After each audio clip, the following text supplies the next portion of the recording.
Y así es. Y me llamaron el teléfono para buscar sus tenis, ya me mandaré el recibo al correo. Y yo ahí si yo no quiero, pues para estar seguro, pues yo después me dije que se disculpó. Sí, pero bueno, te seguimos mandando. La dirección es Santa Rosalía.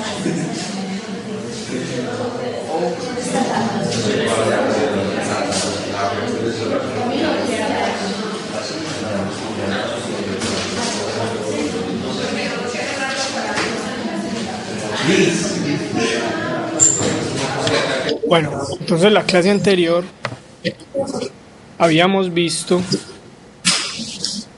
las ecuaciones de Maxwell, divergencia de E, igual a cuánto, Julián. La divergencia de E. Arroz sobre epsilon cero. Sí. La otra divergencia era la divergencia del campo magnético. Liz, ¿dónde estás, Liz? No te veo. Salió. Ah, pero es igual a cuánto. Cero. Cero. El rotacional del campo eléctrico es igual a la derivada parcial de B respecto al tiempo. Y aquí hace falta, en esta ecuación hace falta algo. ¿Qué hace falta? El menos. El signo menos. Este signo menos es muy importante, ya sabemos, ¿cierto? Y el rotacional del campo magnético en ausencia, bueno, copiemos la completa. Entonces, mu sub 0 J de desplazamiento más la derivada parcial de E respecto al tiempo, mu sub 0 epsilon 0. Ok. Entonces habíamos dicho que estas ecuaciones tienen una solución. Esa solución es un campo eléctrico igual a quién?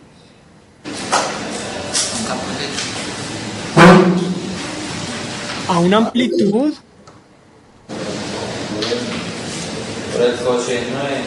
por el coseno de kx menos omega t. Muy bien, Julián. Y B es igual a B máximo coseno de kx menos omega t. Entonces, ¿por qué esto es solución de estas ecuaciones? Porque como ya vimos hace 8 días, tanto el campo magnético como el campo eléctrico cumplen la famosa ecuación de ondas, que no es otra cosa que esto.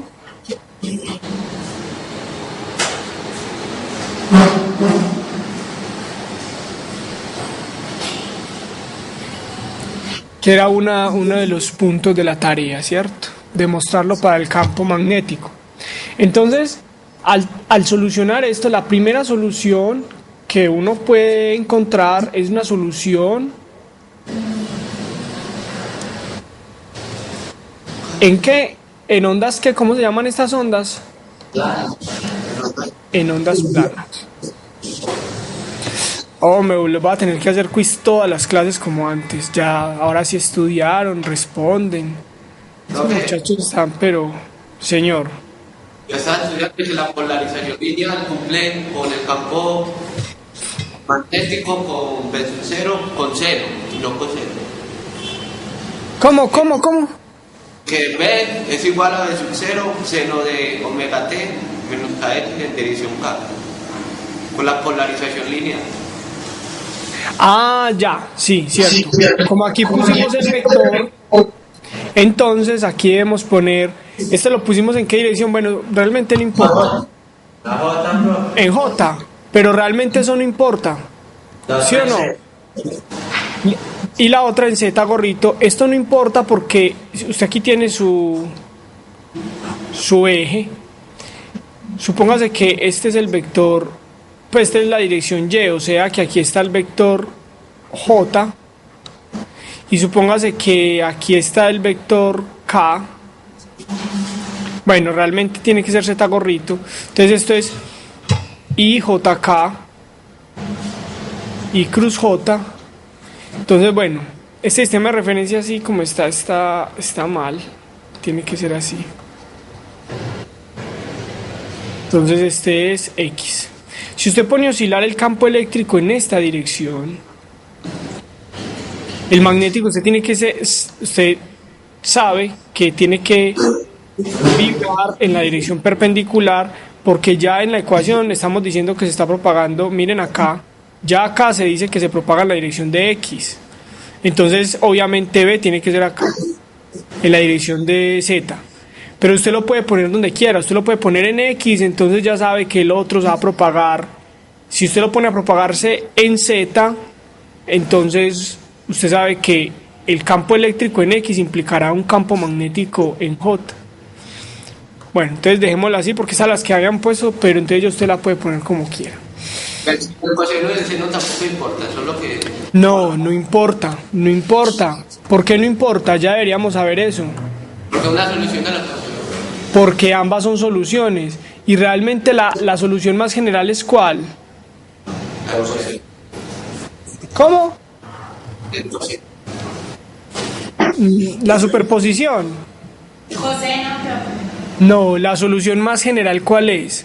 O sea, una solución de la ecuación diferencial de ondas es el coseno. Ah, ¿dónde estás? Es el coseno. Otra solución es el seno. ¿Y cuál es la solución general? Exactamente, Euler o el seno más el coseno, como dice por allá mi amigo. Esta es la solución más general, donde teta realmente sería kx menos omega t. ¿Listo? Esa sería la solución más general. ¿Por qué? Porque las soluciones de las ecuaciones diferenciales son simplemente la sumatoria de las soluciones individuales o particulares. Muy bien. Entonces, como habíamos visto esto, bueno, esto hay que borrar constantemente.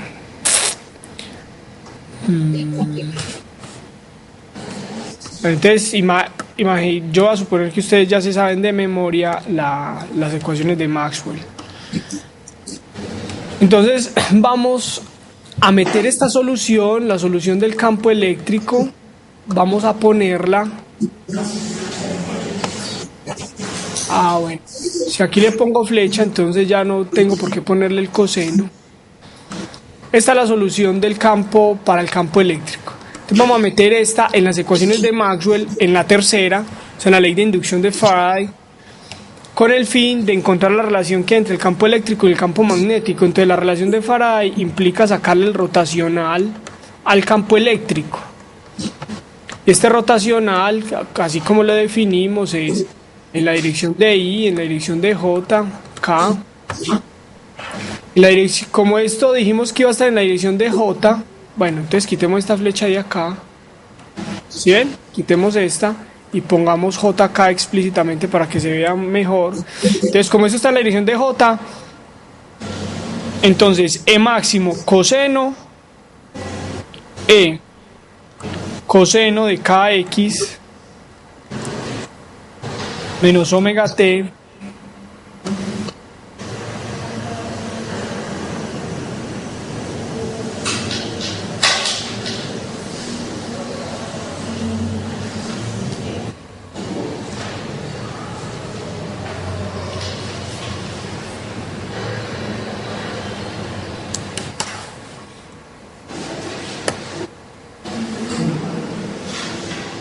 y aquí está la dirección de K. Esto aquí es 0 y esto aquí es 0. No sé si está quedando claro. ¿Sí me están entendiendo? Sí. Listo. Es el determinante. Bueno, podríamos, digamos, poner esto como más ordenadito. De pronto este tablerito no es mi especialidad. Abajo, profe, hagámoslo. Copien el proyector. Pero es lo mismo, la hoja es lo mismo. Trabaja lo mismo. Sí, Listo. Entonces, este rotacional, ¿cuánto da? En la dirección de I, para menos. en la dirección de I, ¿cuánto da? Bueno, obviamente, pues aquí van las derivadas. Derivada con respecto a X, derivada con respecto a Y y derivada con respecto a Z. Pues para poder que sea el operador rotacional. Entonces, en la dirección de I es 0. Menos la derivada con respecto a Z. La derivada con respecto a Z de este pedazo, pero esta derivada ¿cuánto vale? Sería E máximo por Menos respecto a más. No, pero respecto a la Z. Respecto a Z, ¿cuánto sería? 0. Entonces esto sería 0 menos 0. Menos, en la dirección de J. La dirección de J sería 0 menos 0, esto da 0. Más, en la dirección de K, esto sería la derivada con respecto a X de esto, que es E máximo por la derivada de coseno, que es seno, pues con un menos por ahí, Acá que menos omega t multiplicado por K. Y esto aquí, bueno, lleva un menos por acá. Listo, entonces este es el rotacional. Y según la ley de inducción de Faraday, el rotacional tiene que ser igual a menos la derivada con respecto al tiempo de B. Y B ya dijimos que era un B máximo, un coseno de KX menos omega t. Y con respecto al tiempo, esto vuelve y juega, sale B máximo. La derivada de coseno queda un menos seno, con este menos se muere. Entonces queda un seno de KX menos omega t por la derivada interna, que es un menos omega. Aquí va un por.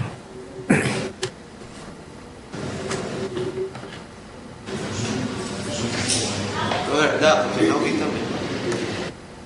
¿Cómo? Copiar la hojita, ¿no? Sí, pues a mí me parece muy desordenado así. Sí, es mejor copiar la hojita. Vamos a intentarlo otros 10 minutos a ver si logro ordenarme. Porque también puede ser cuestión de orden mío. Vamos a intentarlo otros 10 minuticos. Entonces tengo el rotacional, que es igual a esto. Entonces los senos se cancelan. Bueno, como ve, el campo magnético estaba en la dirección de ¿qué? De Z gorrito. Entonces, este lapicito, hombre. De Z gorrito. Y realmente este vector es Z. Z gorrito. Eso sí es un error. Ok, hace 8 días cambiamos esa convención, entonces la voy a respetar. Esto es Z. Z gorrito, listo. Entonces, observen, por independencia lineal, todo lo que está en Z es igual a todo lo que está en Z.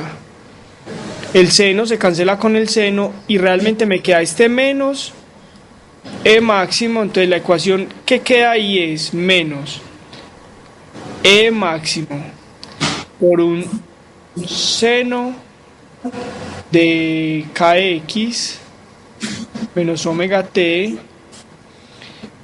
que multiplica a K igual a este menos omega por el B máximo menos omega por el B máximo por el seno de KX menos omega t. Bueno, como pueden ver, el signo menos se cancela, el seno se cancela y simplemente nos queda la relación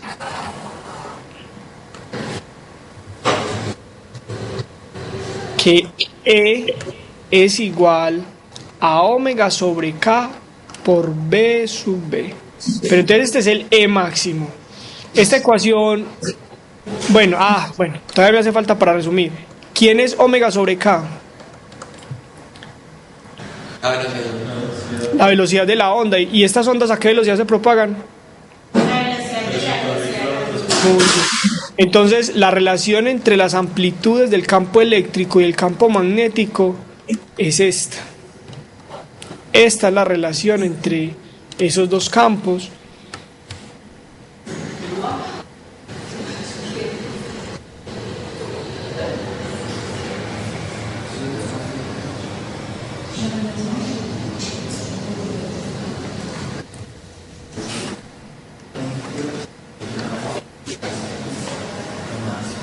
Listo.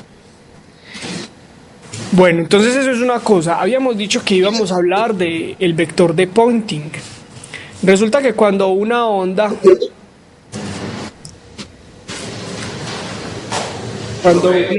señor, Porque ahí en máximo por seno de K omega no debería ser KX.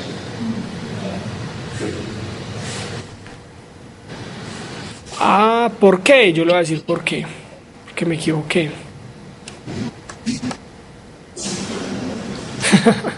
Es una X. Entonces, resulta que, bueno, ya esto lo tenemos. Entonces, vamos a pintar aquí una de nuestras ondas.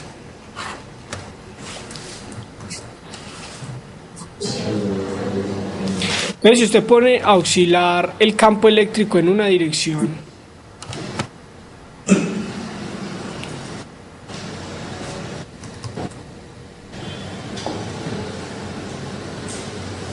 y el campo magnético que lo va a pintarnos en anaranjado en la otra.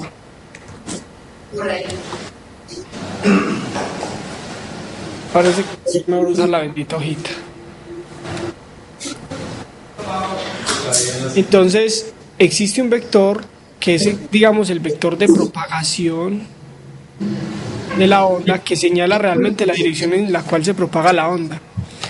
Entonces, este dijimos que era E, este dijimos que era B. A este vector se le llama el vector S, o vector de Poynting. Entonces, S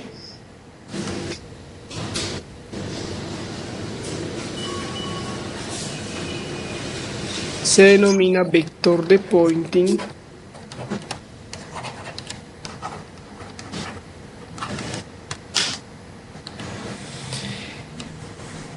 Y bueno, primero, ¿cómo se define?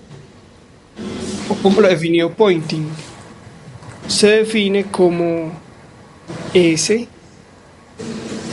igual a 1 sobre la permitividad eléctrica, permeabilidad magnética,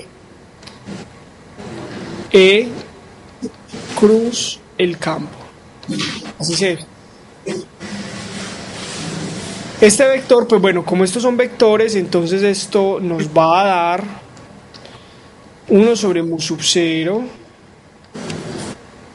B máximo, E máximo, un coseno al cuadrado del argumento que ya sabemos cuál es, y esto es J cruz Z, y esto da en la dirección de I, ¿cierto? Hágale, verá. Este va en J, este va en Z, J cruz Z. A ver, este lo pusimos en J, este lo pusimos en Z. Va en la dirección. Esto aquí es el argumento, recuérdenlo. Profesor. Señor. Se entrecorta, no entiendo. No se cortó tema. Pues alemán, así estamos nosotros. Ah, Profe, de acuerdo al postulado, solo sería sentido por causa. ¿qué? Esa no sería la dirección de J en esa gráfica. Pues el vector E lo pusimos en la dirección de ¿qué? De J, ¿cierto?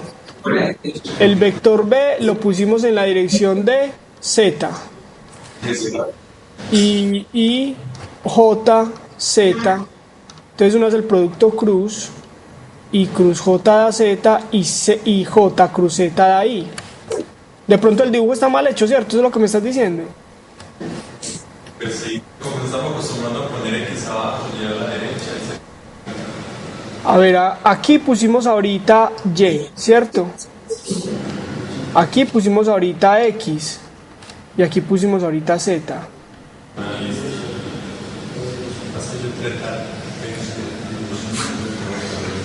Profe, Señor, esa ecuación de que E por C por B también se cumple cuando el campo eléctrico viaja en el tiempo.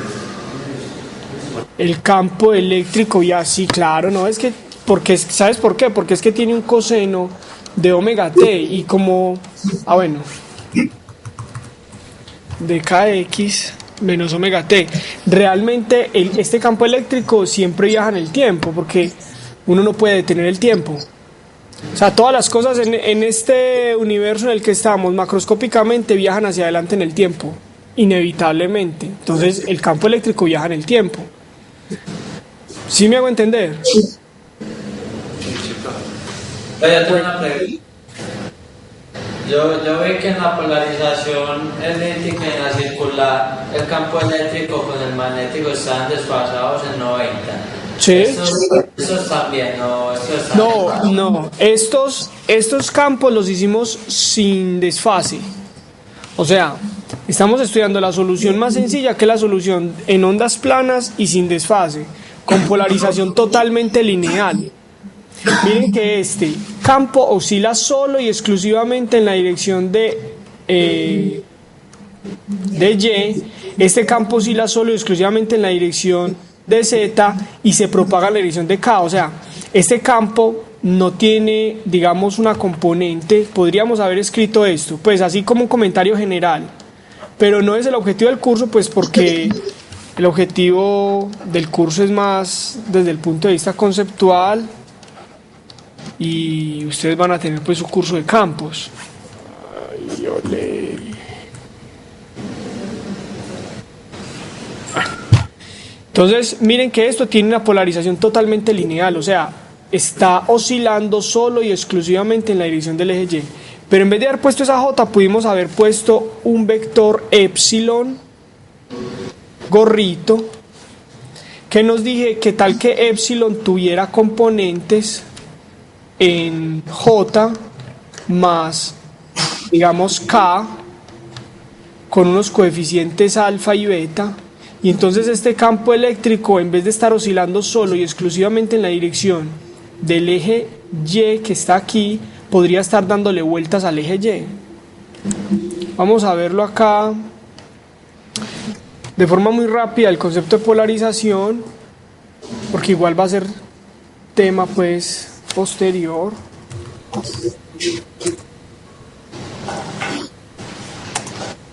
Entonces ya pudiste ingresar a la plataforma, todavía no. Pues ayer no lo intenté porque tuve mucho que hacer, pero imagino que sí. Ese día que les escribí era porque Anonymous había tumbado la plataforma.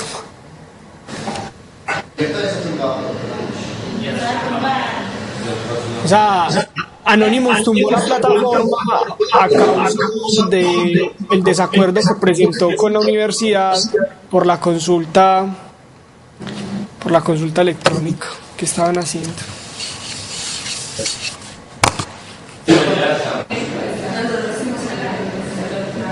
Bueno, observen acá una cosa. Esta imagen sirve como una, digamos, una representación de qué es la polarización lineal. Perdón, circular.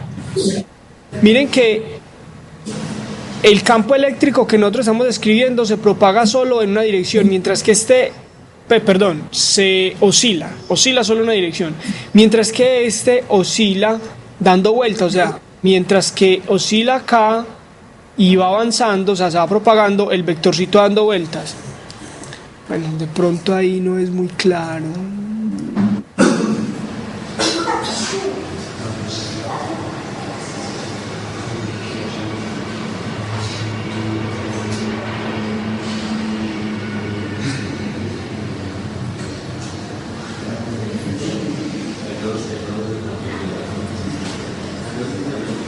Mírenla acá. Miren esta imagen. En esta imagen el campo eléctrico aquí oscila solo en una dirección, la que nosotros hemos llamado la dirección Y. O sea que aquí se dice que el campo eléctrico está polarizado todo el tiempo en la dirección del eje Y. Es una polarización lineal porque oscila en una línea. Mientras que acá el campo eléctrico es como si usted cogiera de esta figura B y la pusiera a rotar mientras se traslada. Entonces el campo eléctrico ya no forma una planchita como acá, sino que forma una especie de cono, y en general las ondas electromagnéticas están polarizadas así. Para eso se inventaron unos polarizadores, que son unos materiales parecidos a este, y después de que la luz pasa por esos polarizadores, entonces la luz que venía así desordenada, o digamos, aparte de estar oscilando en un eje, está rotando alrededor del eje de propagación. Entonces ya después de que la luz pasa por ese aparato, en vez de quedar así, queda así. ¿De acuerdo? Ese es básicamente, pues ese es como el concepto de polarización. Ya la descripción matemática pues tampoco es difícil y era parte de la consulta, ¿cierto? Profe, una pregunta. Cuénteme. Profe, ¿y hay alguna relación de los vídeos polarizados con el tema? Sí, claro. Claro, papá, toda la relación del mundo. Resulta que es que la luz, como la acabo de explicar, la luz que uno ve constantemente es una luz, bueno, esta no la borremos, es una luz que va propagándose. A medida que se propaga, el vector de campo eléctrico y magnético rota alrededor del eje de propagación. O sea, si este es el eje de propagación, que normalmente se llama K gorrito, que es igual básicamente, y aprovecho para enseñárselos de una vez, a S sobre S. O sea, esta es la definición del vector K. Por eso yo cambié esa notación hace 8 días. Y la magnitud del vector K más grande, que es K por K gorrito, es igual a 2pi sobre lambda, o sea, el número de onda en la dirección de K gorrito. O sea, una onda siempre se propaga en la dirección del vector de Poynting. Entonces, si esta es la dirección de propagación, y el campo eléctrico obviamente tiene que oscilar perpendicularmente al vector de propagación. Entonces digamos que este es el magnético, que este es el eléctrico. Todavía no puedo creer que haya gente que me haya dicho que entiende más con esta planchita, pero bueno. Entonces, en vez de estar oscilando solo en este eje, él va dando vueltas. Mientras se va trasladando, él va dando vueltas. Observen el movimiento del lápiz. Bueno, voy a tratar de dibujarlo. O sea, él va dando vueltas. Eso se llama polarización. Entonces, en los vidrios polarizados lo que hacen... bueno. Entonces, para poder entender el fenómeno de la polarización en los vidrios polarizados, lo que sucede es lo siguiente. Resulta que el campo electromagnético, que es los rayos de luz que usted ve, normalmente vienen con el campo eléctrico así desordenado. Y tienen, por lo tanto, componentes... O sea, como él está rotando, tiene componentes en X y componentes en Y. Entonces lo que hace una pintura polarizadora o una calcomanía polarizadora es eliminar parte de ese campo. Vamos a ver si por aquí veo uno así de afán. Eliminar parte de ese campo en una dirección y dejar que pase solo y exclusivamente la luz. Mire, este es un polarizador. La luz viene de un bombillo así rotando desordenada y lo pasan por el polarizador y queda totalmente así, planita, ¿sí la ven? Bueno, entonces miren que ella ya quedó plana. Si usted le pone un polarizador que esté en esta dirección horizontal, o sea que sea capaz de matar estas componentes, al otro lado ya no va a pasar luz o va a pasar muy poquita. Eso también puede cambiar la frecuencia. La frecuencia no. O sea que no. Si llega a polarizar con un color, con el mismo color sale. Sí. Lo que pasa es que una cosa es la frecuencia, otra cosa es la intensidad. O sea, estábamos diciendo, este tema de la polarización es encarretadora. pues es encarretador porque tiene un montón de aplicaciones. Y hacer un polarizador no es así como cosa del otro mundo, pues hay materiales que son polarizadores naturales. Entonces, bueno, este es el plano Y, el Z y el X. Entonces, estábamos diciendo que un campo eléctrico que no esté polarizado, él está en general así. Y además de eso, está describiendo un movimiento en esta dirección que es circular o elíptico, pues, ¿cierto? Y se está propagando en esta dirección. Esta es la dirección de propagación. Esta es la dirección de propagación. Entonces, él le va dando vueltas a esto. Si usted pone aquí un polarizador,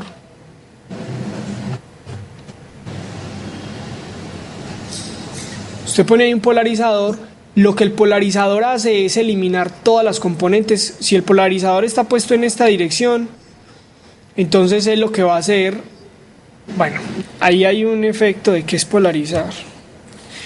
Un polarizador es una planchita que tiene unos filamentos o unas líneas de cobre o de otro material. Entonces, cuando el campo eléctrico pasa así, el campo eléctrico lo que hace es que en esos filamentos pierde su energía porque mueve los átomos de estos filamentos. ¿Me hago entender? Lo voy a explicar mejor porque es un fenómeno muy bonito, miren. Usted tiene una planchita. Entonces usted aquí pone, digamos, un conducto, supongamos un conducto de cobre, aunque eso no lo hacen con cobre, pues, pero para que entendamos mejor, un conducto de algún material. Entonces, obviamente la distancia entre esto y esto es muy pequeña, eso no es ajustable a la vista, uno no puede ver esa distancia. Entonces, si el campo eléctrico pasa así, miren que este campo eléctrico va a mover todos los átomos de este filamento. Y cuando los mueve pierde energía, entonces al otro lado ya no sale el campo eléctrico en esta dirección. Mientras que el campo eléctrico que está en esta dirección mueve muy poquitos, mueve nada más estos de la planchita, y realmente esos son muy poquitos, entonces al otro lado sale prácticamente completo este campo eléctrico. O sea que si el polarizador usted lo pone en esta dirección, usted está matando la luz en esa dirección, pues, o una componente de la luz, y sale solo la componente de la luz en la otra dirección. Entonces eso hace que si usted pone su analizador así, a este lado solamente salga el campo eléctrico en esta dirección. ¿Listo? Entonces usted ahí ya acabó mucha parte, dame un segundo, usted ahí ya acabó o redujo en mucha parte la potencia del campo eléctrico. Al reducir la potencia del campo eléctrico, lo que hace, lo que su ojo ve a este lado, es que los objetos que están emitiendo aquí la luz, digamos un bombillo, ¿cierto? Los objetos que están emitiendo aquí la luz se ven más opacos o más oscuros. ¿Por qué? Porque usted está viendo menos luz. Si usted pone otro polarizador por acá y lo pone acostado, usted puede llegar a acabar casi de forma total el campo eléctrico. Entonces su ojo ya no verá nada, o verá solamente una sombra. ¿De acuerdo? ¿Alguien iba a preguntar algo? Profe, entonces, en el estudio podría generarse un campo magnético, ¿ok? Señor. Profe, usted dice que pasa más poquita intensidad de luz que porque al meterse en esos filamentos, entonces va sumando átomos. Ese movimiento no genera un campo magnético ahí en el vidrio. Sí, claro, eso lo genera, pero cuando lo genera, primero es pequeño, segundo se acaba por la fricción, porque, pues bueno, ¿qué es la fricción o qué es la resistencia de un conducto? Es el hecho de que los electrones chocan entre sí, además de desplazarse. Entonces, la energía del campo eléctrico se gasta en muchas cosas, en desplazar los electrones y en producir esos campos magnéticos que son instantáneos sobre el filamento. Entonces tienes razón, sí se producen, pero son muy pequeños y son debidos solo al movimiento, pues a la energía cinética de los electrones dentro del filamento, y son instantáneos, así como la ley de inducción de Faraday que les puse a ver en el video. O sea, si usted tiene una espira y pasa un imán, la corriente que forma otro campo magnético, pero esa corriente se acaba y el campo magnético se acaba. Por eso usted tiene que meter el imán y volverlo a sacar, entrar y volverlo a sacar constantemente para que constantemente se genere la corriente. ¿De acuerdo? Imagino que todos vieron las diapositivas, perdón, las simulaciones que les dije que vieran, ¿cierto? Sí. Muy bien.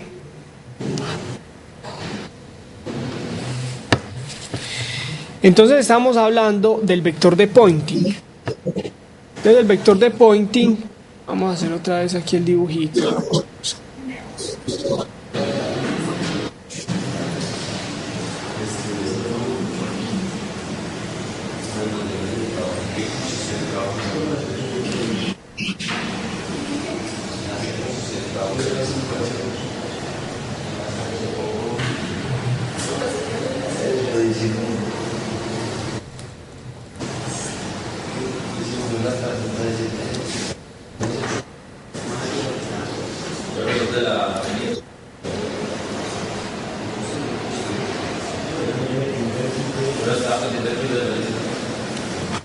El vector de Poynting es un campo eléctrico así,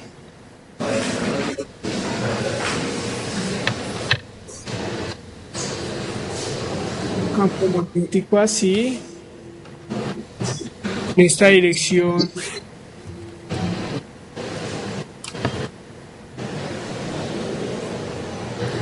viaja ese.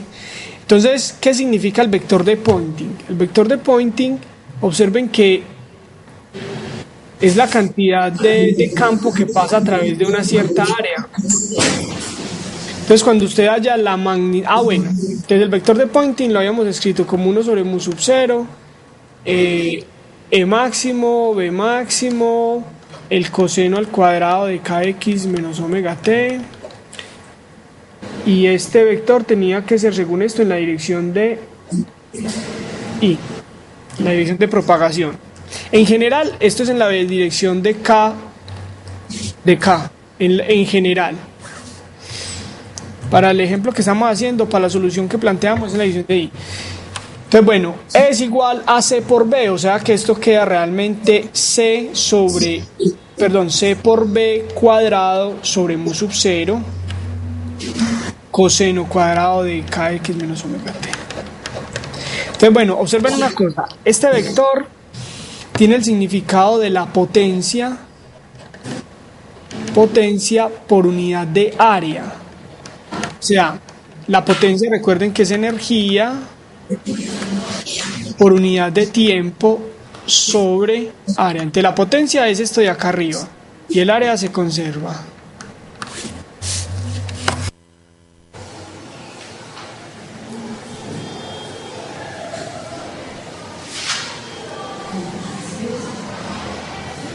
Entonces, este vector lo que describe realmente es la cantidad de energía por unidad de tiempo que pasa por un área pequeñita que atraviesa perpendicularmente el vector de Poynting. O sea, si esta es el área pequeñita o su unidad de área, entonces el vector de Poynting la atraviesa y es como el flujo de energía.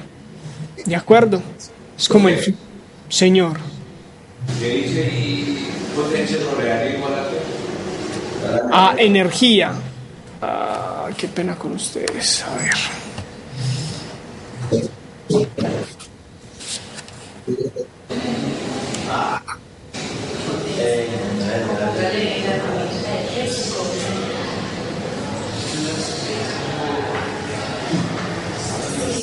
Energía. Entonces, pero observen que esta energía fluctúa y es natural. Si usted se para en este punto, justo va a existir un momento en el que el campo eléctrico es cero y el campo magnético es cero, un tiempo. Pero si usted se para en ese punto y espera el suficiente tiempo, llegará un momento en que el campo eléctrico sea máximo. Porque miren que el vector de Poynting tiene un cuadrado del coseno.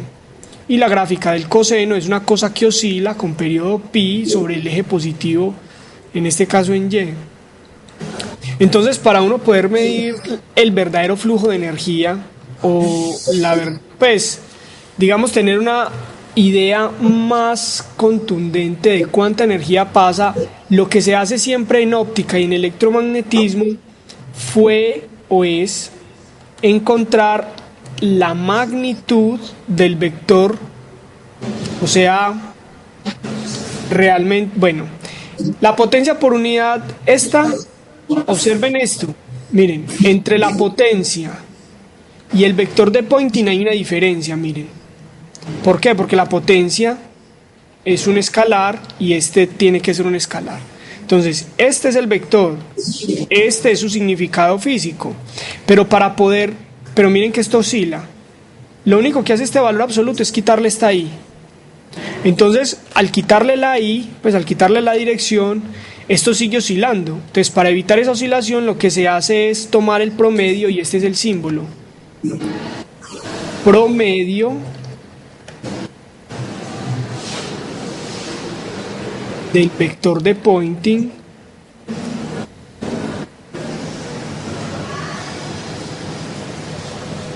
promedio del vector de Poynting. ¿Por qué se hace? ¿Por qué se toma el promedio? Vuelvo y explico, que es algo importante porque este fenómeno se va a repetir en la mayoría de las ecuaciones del electromagnetismo. Porque resulta que el vector o su magnitud son cosas oscilatorias, miren. O sea que que aquí la energía está dependiendo del tiempo. O sea, la energía que pasa por unidad de tiempo y por unidad de área a través de esta área depende del tiempo. Entonces lo que en electromagnetismo se hace es tomar el promedio, y eso está muy justificado por el hecho de que las ondas viajan a la velocidad más alta en la naturaleza, que es la velocidad c. Y si fueran los neutrinos, igual la velocidad entre un neutrino y un rayo de luz no es, pues la diferencia no es mucha. Si en principio encontraran que fuera cierto el experimento de Granzazo. Muy bien, entonces, ¿cómo se le toma el promedio a una función? ¿Ustedes ya vieron eso en estadística? No, eso es la integral de... Eso es 1 sobre a menor b, la integral de a b de la función. Ah, sí. Entonces vamos a decir que en Fourier o en teoría espectral, uno tiene que, si una función es periódica con periodo t, ¿cierto? Si esta es la definición de la función, porque es periódica, entonces el promedio es 1 sobre el periodo de la integral de 0 al periodo de la función. Entonces, si usted toma el promedio de la magnitud del vector de Poynting, que a esto se le llama AV, de average, de promedio, entonces esto será C sobre mu sub 0, B máximo al cuadrado, el promedio de coseno al cuadrado de kx menos omega t. Pero el promedio del seno del coseno al cuadrado da 1/2. O sea que realmente esto es C sobre 2 mu sub 0 bm cuadrado. Y este va a ser ese promedio, el vector de Poynting promedio, y eso es lo que se conoce como la potencia promedio por unidad de área, o el flujo realmente.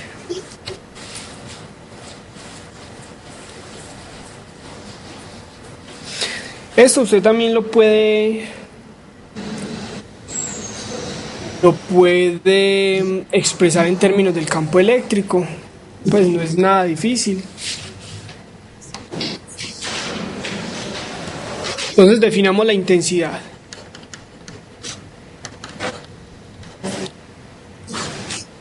Intensidad. La intensidad se denota como I y es idénticamente igual al promedio del vector de Poynting.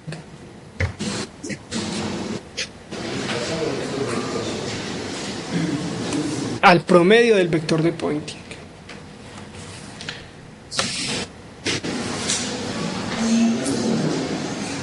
¿Puedo borrar ya? No. Bueno, mientras copian, denme un segundito, yo voy por agüita, que la garganta ya me...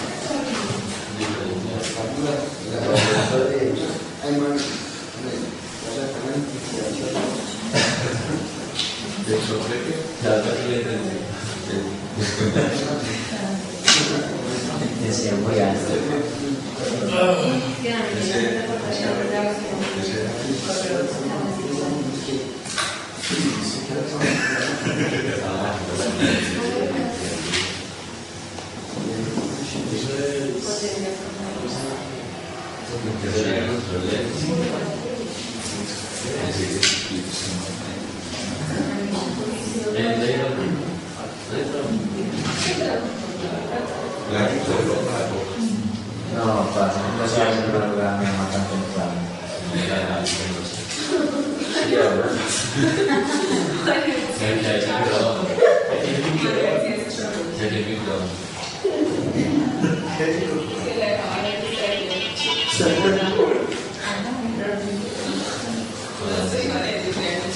Eso calienta una arepa por la noche, poner un queso encima.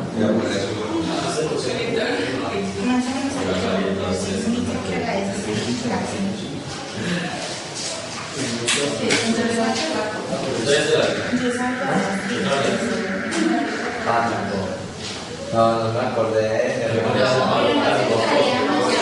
me acordé de la misa. Lo que ponía en el sitio. Sí, cuando la inventada, la integridad, integridad.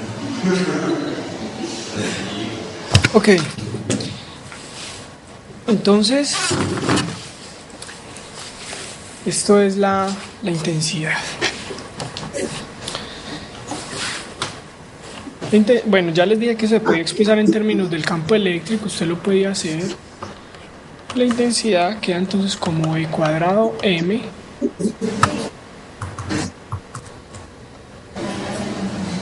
E cuadrado máximo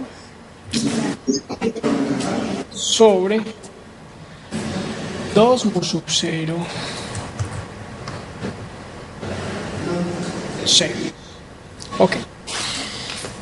Existen otras cantidades importantes en el estudio de las ondas. Realmente lo más importante es esto que estamos viendo de la energía. Entonces, por ejemplo, vamos a definir la densidad instantánea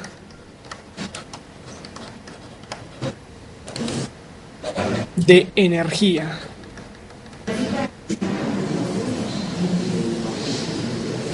Entonces, como tenemos dos campos,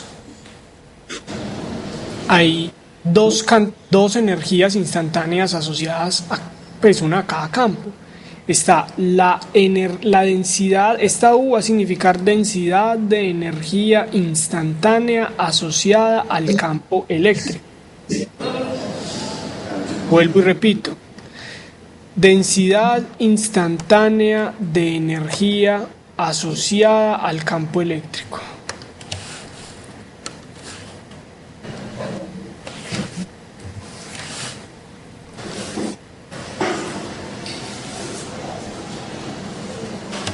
Y se define, hay una forma de encontrarla, pero no es usual hacerlo en los libros porque no es tan sencillo definir pues el hamiltoniano, que es la energía del campo y todo eso. Hola Luis, ¿cómo estás?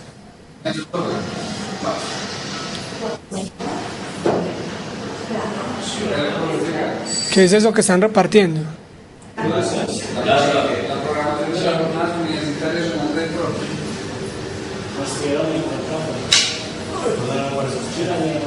Una programación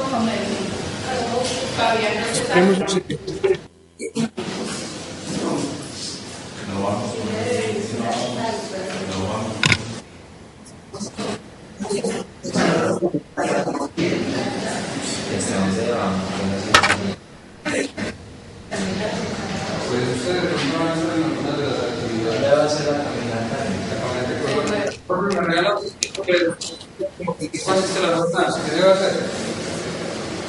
No te entendí, se entrecortó. ¿Me regalas 2 minuticos? Yo les informo a estos muchachos en qué consiste la jornada. Hágale, hermano. Bueno, pues. Bueno, muchas gracias. Entonces, para las jornadas universitarias, lo primero es que hay un incentivo que es una camiseta para los que quieren adquirir. Tiene un costo de 9.000 pesos. Hasta el lunes el plazo para decir la talla y se da la plata en la secretaría. ¿La XS cuánto vale? 9.000 pesos. No, el año pasado me vale. Sí, les pagué 9.000 pesos. Si quieres, eso de 12. Yo hago la ya no Todas las tallas valen 9.000. Que se también 10 pesos. De menos en Pues no, era eso. Todas las de menos X se valen 9.000.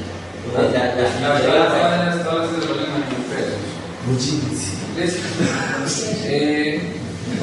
Empezamos el 6 de octubre, a las 7:45 nos reunimos aquí en la universidad, las personas que quieran hacer la caminata ecológica. Es una caminata de 4 horas, 10 kilómetros por recorrer. ¿Cuántos? 10 kilómetros. Salimos de acá, salimos del parque, vamos hasta Chabonazos, podemos por el camino Yo te puedo ecológico. esperar ahí. Subimos por el camino ecológico hasta la Marconi, pasamos por la caseta de Antioquia, bajamos por la antigua entrada para Cedeño, damos una vuelta otra vez por el predictorio, pasamos por un lado y volvemos a la boca. No, Barbera, no. Hay que llevar coca, agüita, Tampoco piscinos. Ya, para el bien servicio. No, pero si llevamos coca. Eso por aquí no da. Una bandera o... Vea, tiene la caracterización. Bueno, los que se quieren los que quieran hacer la caminata se deben inscribir porque tenemos a 15 personal contamos para hacer la caminata. Es el que anda. Pues no sé, nosotros mandamos una carta de pronto, pero nos daban algunas cosas, pero como están en ediciones en este momento, quieran nos dan porque Ley de garantía mínima. de todas maneras, los que quieran ir deben inscribirse. El que no se inscriba, pues aquí hoy lo puede hacer hasta el 4 de este mes en la Secretaría van a quedar todos los formales. Es el miércoles. El 7 de octubre hay un torneo de tenis de mesa y no hay ajedrez. Son premiables, los que se quieran inscribir, está el formato. Ese mismo día va a haber cinesis, se van a proyectar 2 películas de las últimas pues. ¿Cuál? Uno en los salones, todavía no tengo el nombre, nos estará avisando. Ese día les van a dar crispetas a los que van a las películas. Vamos a la De 2 a 4, hay un desafío, ama, llama y aprende. Es un estudiante de matemáticas que tiene unos juegos didácticos que es unos cuadrados. Las personas que quieran participar, eso también es premiable. Los que quieran participar deben ser en pareja, porque es el grupo si quiere, pero a la hora de participar debe ser en pareja. ¿Listo? De 2 a 4. Ese mismo día de 5 a 7 hay una jornada cultural. Ahí va a haber una presentación de los oficiales ganaderos, las personas que tengan algún talento de cuento, poesía, pintura, pueden hacer, y en ese mismo tiempo se van a presentar esas muestras culturales de esas personas. A los que les gusta también cantar, entonces va a haber un karaoke. ¿Cómo hacer Yo creo que va a ser por aplauso. Y ya para brillar, sí. Va a ser por aplauso. Mejor cosa que se sepa la canción. Una fogata termina con canelazo. Ya para el 8 de octubre, que no están ustedes aquí, Si Dios quiere, sí, porque no vamos a ir nada. No se sabe. están los torneos mixtos, micro, baloncesto y voleibol. Premiables. O sea, micro también. Los mixtos, se pueden inscribir a los mixtos. Va a ser de 7 de la mañana a 11 de la mañana. De 11 a 4 de la tarde es el almuerzo comunitario. También hay un formato donde se separan el lugar en la cancha donde se quieren hacer. pueden hacer un asado, un cocho, traer la comida, y se termina a las 4, listo, ya para finalizar, entonces la clausura y el de frases, el tema libre se va a premiar mejor frase en conjunto, el primer y segundo puesto. El primer y segundo puesto de mejor frase individual. Pueden llevar de las manos bien, a las pinturas, a las talladas.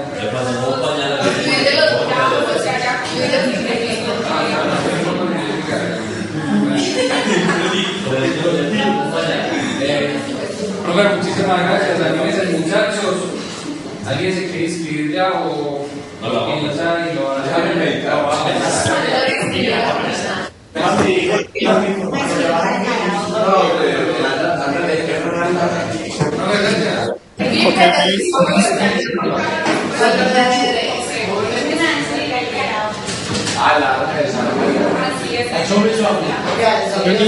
Estamos hablando de la densidad instantánea de energía eléctrica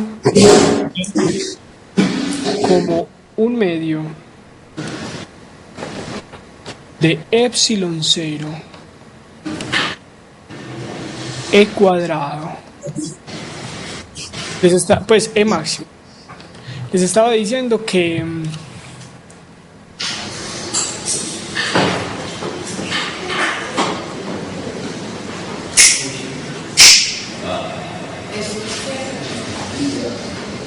no es del todo trivial deducir esta ecuación tal como está ahí, pero sí se puede ver una motivación. La energía por unidad de área o la intensidad, pues la potencia por unidad de área o la intensidad asociada al campo eléctrico es esto. Pues como ya sabemos que mu sub 0, epsilon 0 es igual a 1 sobre c cuadrado. Entonces si multiplicamos acá por epsilon 0 y por epsilon 0 tendríamos que la intensidad, pues esto es solamente a manera de motivación para poder entender por qué se define esta densidad así. La forma rigurosa es un camino un poco más largo, pero la intensidad es mu sub 0, epsilon 0 y c. Miren que mu sub 0, epsilon 0 y paso una de estas dos c para acá, me queda 1 sobre c. O sea que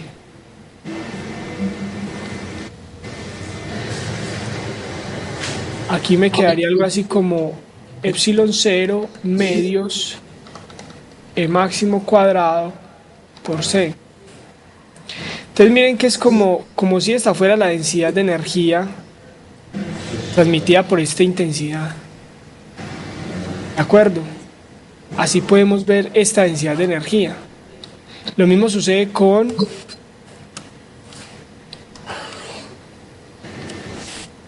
la densidad de energía instantánea asociada al campo magnético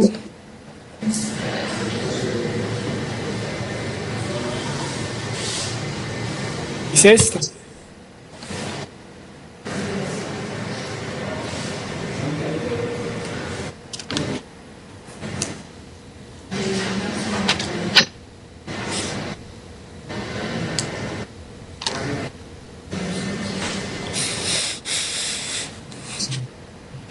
Observen una cosa que yo quiero que ustedes entiendan de esta parte de electromagnetismo. Siempre que se ponga la amplitud solamente, esta cantidad es promedio.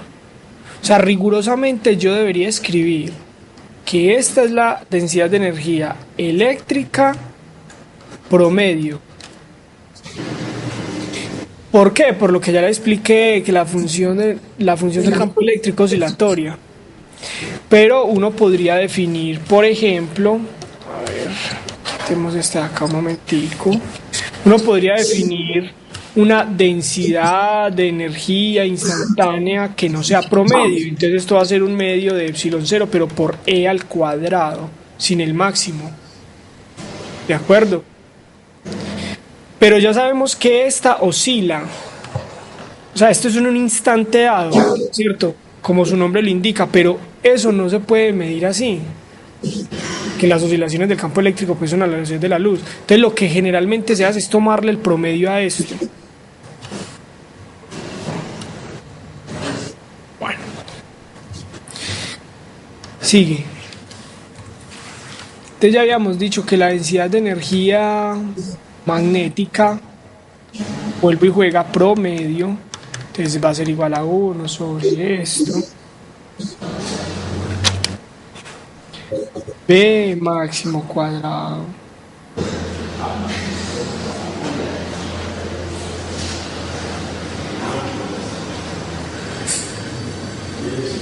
sobre un sub 0. Se puede demostrar, y se los dejo como tarea, pues no es sino reemplazar esto, la equivalencia entre el campo eléctrico y el magnético a través de la velocidad de la luz, y hacer ahí dos pasos, y se puede demostrar que esta es igual a la densidad instantánea promedio del campo eléctrico. O sea, esto aquí es un paso, es una tareita y pues es muy sencillo. Solamente reemplazar y hacer dos pasos de álgebra. Entonces, se define la densidad de energía total o promedio simplemente. Esta va a ser densidad de energía total. Listo. Y esta va a ser igual a la densidad de energía promedio del campo eléctrico más la densidad de energía promedio del campo magnético. Ahí me equivoqué, esto es una B. Del campo magnético.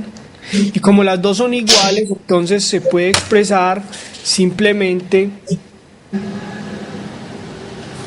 como B máximo cuadrado sobre mu sub 0. Pues porque como son iguales, entonces sería sumar esta más esta misma, y como ambas son un medio, entonces da 1.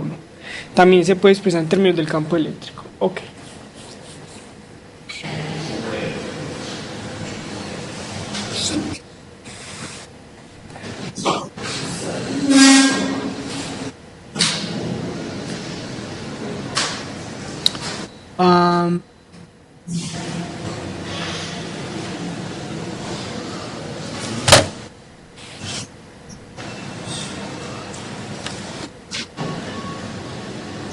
Bueno, yo aquí, a ver,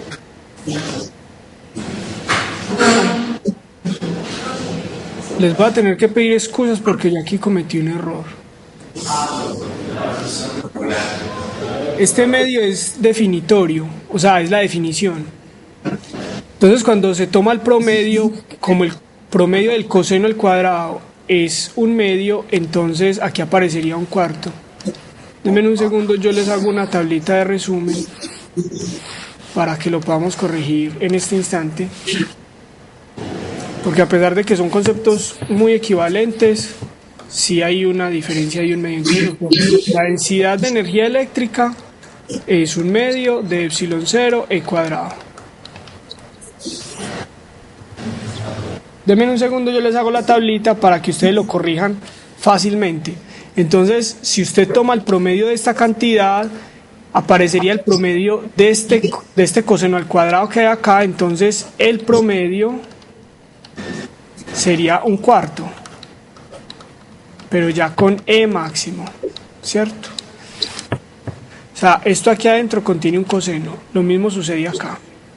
Esto tiene la densidad de energía instantánea, es un medio de B cuadrado sobre mu sub 0, ¿cierto? Y si usted toma el promedio, como el B cuadrado contiene un coseno adentro, entonces el promedio va a aparecer con un cuarto.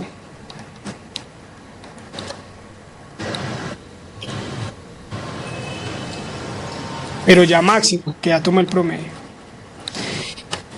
Si suma la energía total, entonces es la suma de estas dos.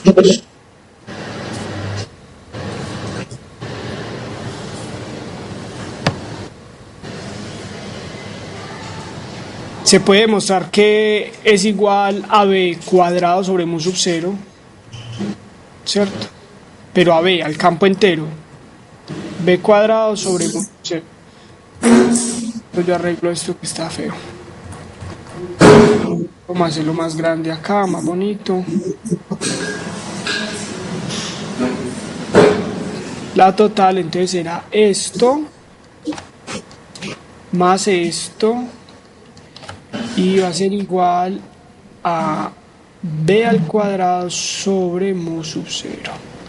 Entonces si usted vuelve y toma el promedio es como sumar estas dos y entonces se puede demostrar que esta es igual a un cuarto de b máximo cuadrado, simplemente reemplazando e igual a c por b sobre mu sub 0. Entonces cuando usted la sume, que es como sacar el promedio de este, le va a dar un cuarto más un cuarto, que es un medio.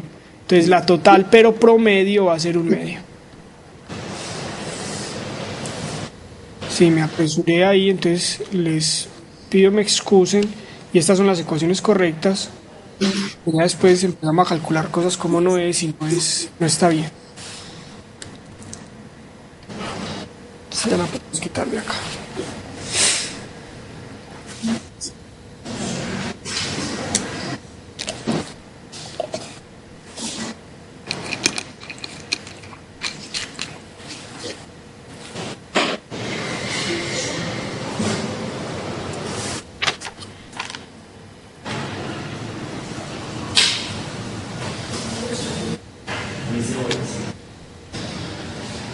¿Listo? Ok, entonces vamos a hacer un ejemplo, que ese ejemplo clásico aparece prácticamente en todos los libros. En unos libros aparece resuelto y en otros aparece propuesto. Pero este es clásico y es calcular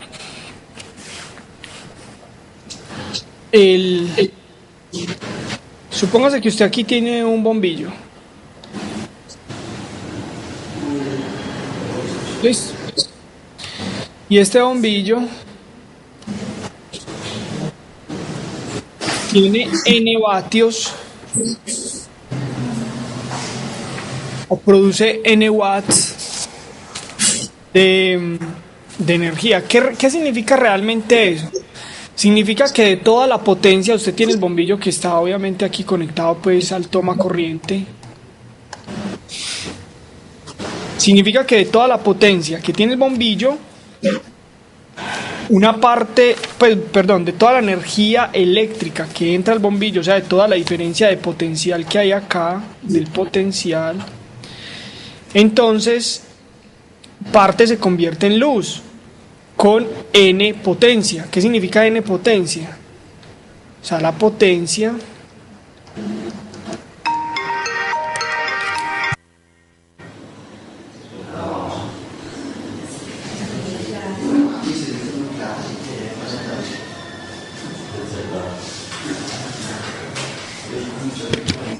la potencia significa, como ya dijimos, energía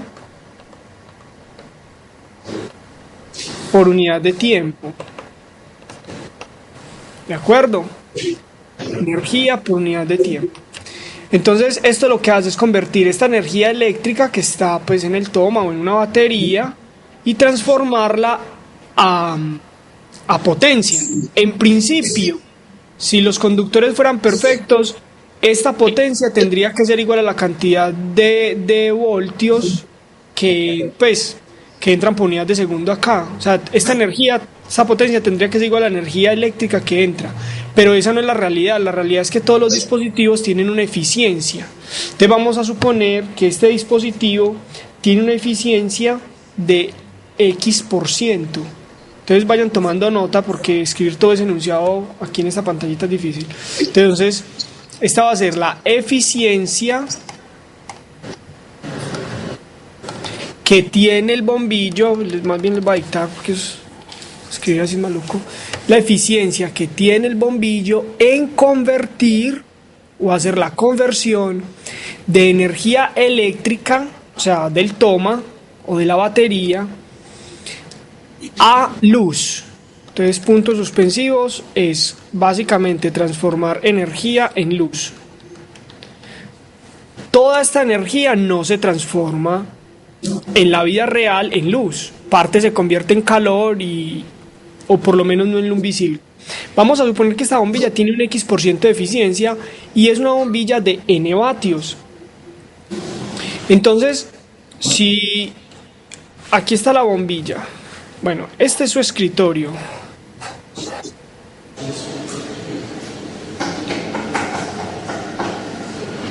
Este es su escritorio.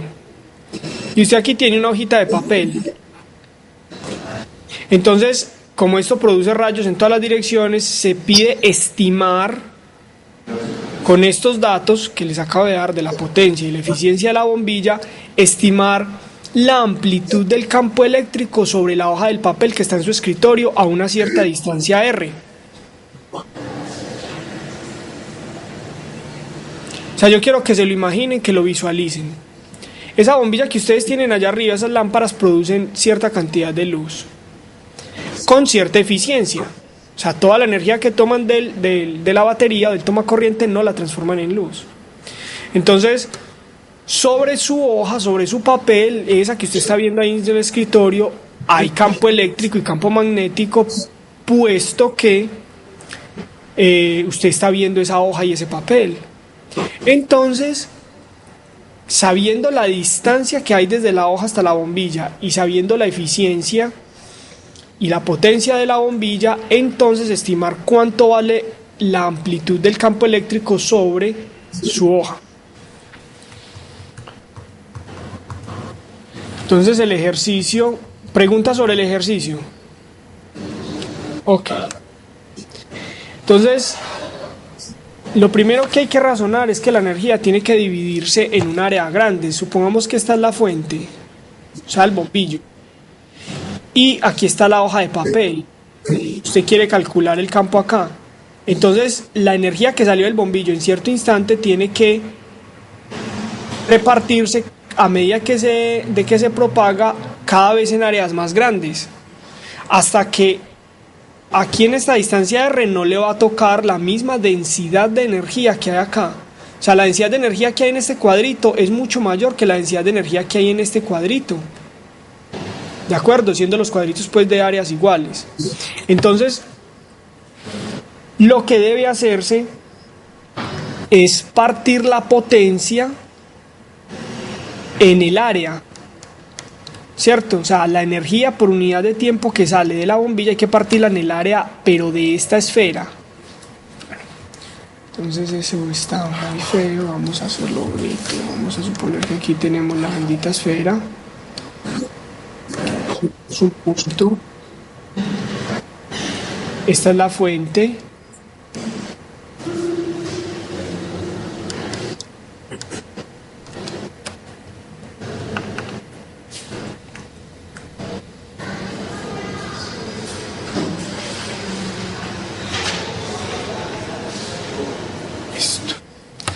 Entonces vamos a calcular el campo eléctrico acá. Entonces toda esta esfera tiene un área que es igual a ¿cuánto? 4 pi ¿qué?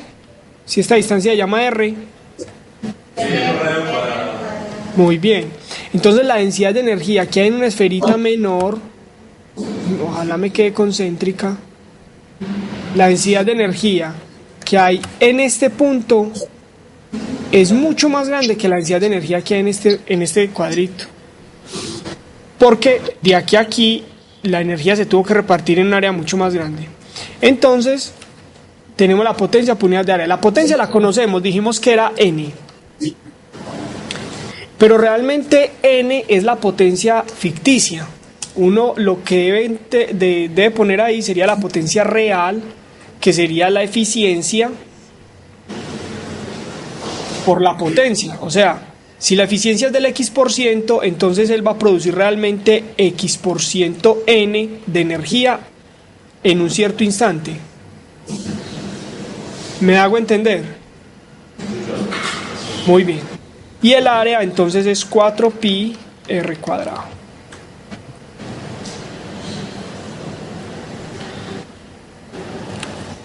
Y esta va a ser, digamos, esta de aquí arriba va a ser la potencia promedio, porque contiene la eficiencia.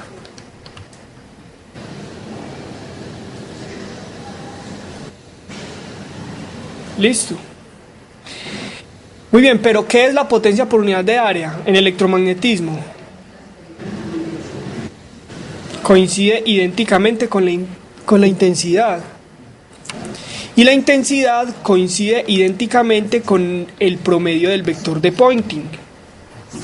Y este a su vez coincide con el campo eléctrico cuadrado, más bien la amplitud, porque ya tomamos el promedio, entonces hay amplitudes máximas sobre 2 mu sub 0 por C. O sea que aquí podemos ya tener la estimación de la amplitud del campo eléctrico. O sea, matemáticamente es sencillo. Esto sería la raíz de 2 mu sub 0 por C. Nx, donde n es la potencia ficticia y x es la eficiencia, o sea, mejor dicho, nx es la eficiencia. O sea, transforma un tanto por ciento de lo que se supone. Sobre, bueno, este nx, para quitarle ese símbolo de porcentaje, entonces pongámosle aquí el 100. O sea, nx dividido 100. Y aquí entonces está el área, que es 4pi por el r al cuadrado. Y ese sería un estimativo de el campo eléctrico máximo o la amplitud.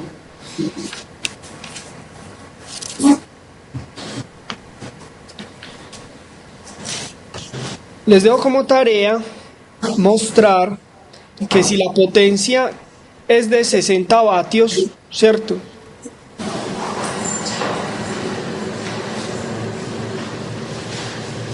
Ah, pero aquí no tengo el porcentaje.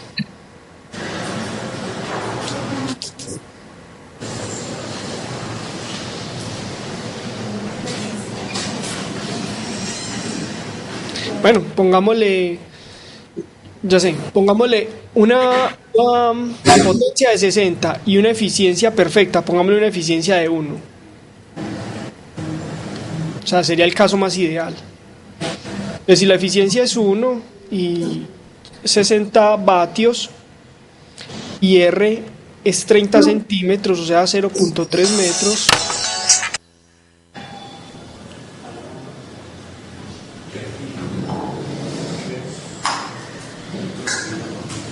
Entonces, el campo eléctrico va a tener la magnitud de 45 voltios por metro.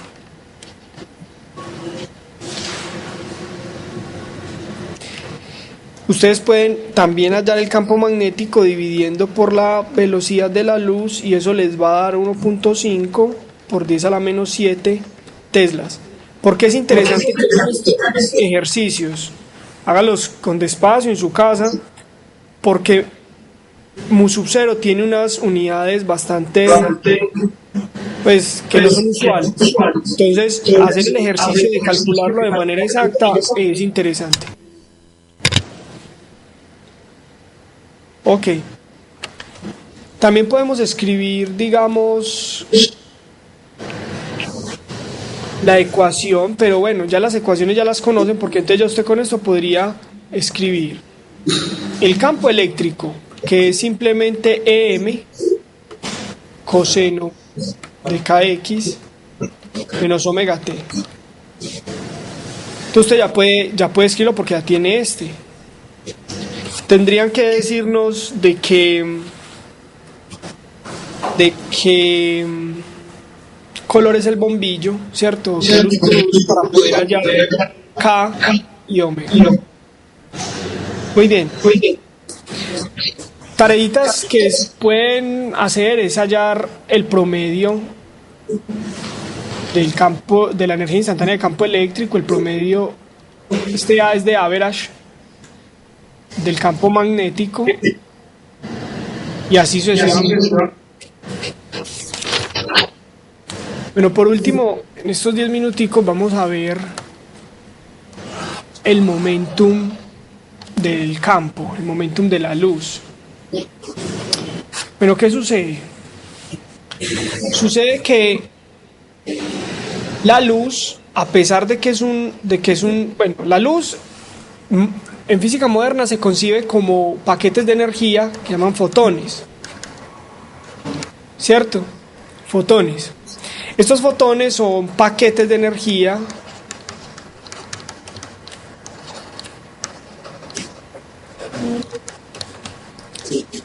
con energía igual a h por nu, donde nu es la frecuencia, o sea, omega es igual a 2pi nu, y h es la constante de Planck,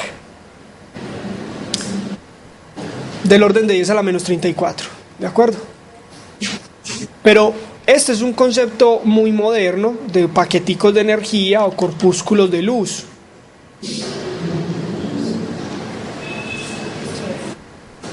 Con este, digamos, concepto, uno puede imaginarse que a pesar de que la luz, o sea, la masa de un fotón, la masa de un fotón es cero, o sea, un fotón no pesa, uno no lo puede poner sobre una balanza, es cero. A pesar de eso, la luz sí tiene un momentum, o sea, empuja. Y eso puede verse en experimentos sutiles. De hecho, es que es más ni tan sutiles. Ustedes cuando vinieron acá pasaron por la sala Galileo.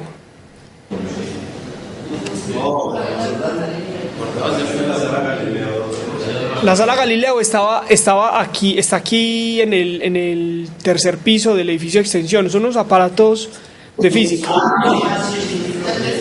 Y uno de ellos es una bombilla con unas paleticas brillantes y oscuras, o sea, brillantes por un lado y oscuras por el otro.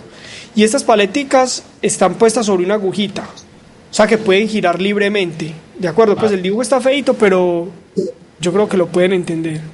O sea, son unas paleticas pegadas de unas aspas y esas aspas están en su centro de gravedad puestas sobre una agujita flotando, casi magnética. Entonces ellas pueden girar libremente. El bombillo está al vacío con el fin de que el aire no ponga resistencia. Entonces usted aquí afuera prende otro bombillo y la luz que sale de este bombillo, hace girar estas paleticas. Eso es una prueba fehaciente, una prueba así muy rápida de que la luz tiene momentum, la luz empuja. Pero bueno, si la luz no tiene masa, entonces ¿cuál es el momentum de un fotón? O sea, ¿cuál es el momentum de una partícula de esas de luz si no tiene masa?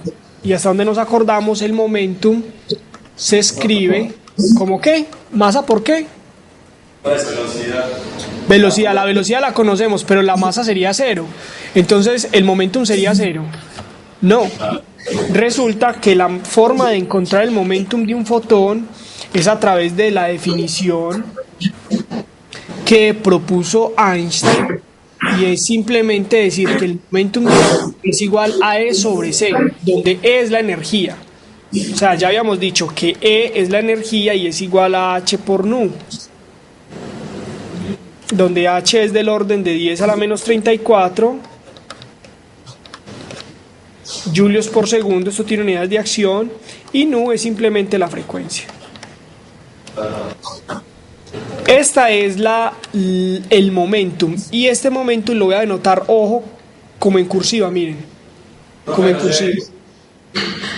¿Ya se ve?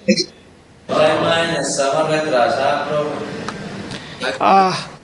se quedó donde vos dijiste que el bombillo está vacío.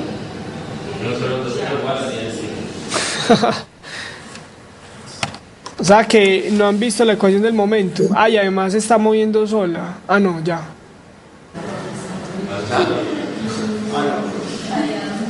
Ya.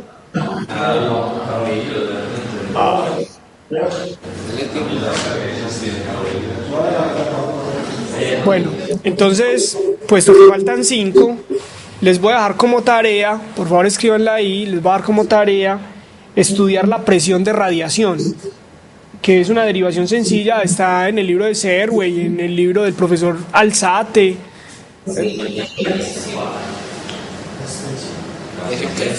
Presión de radiación.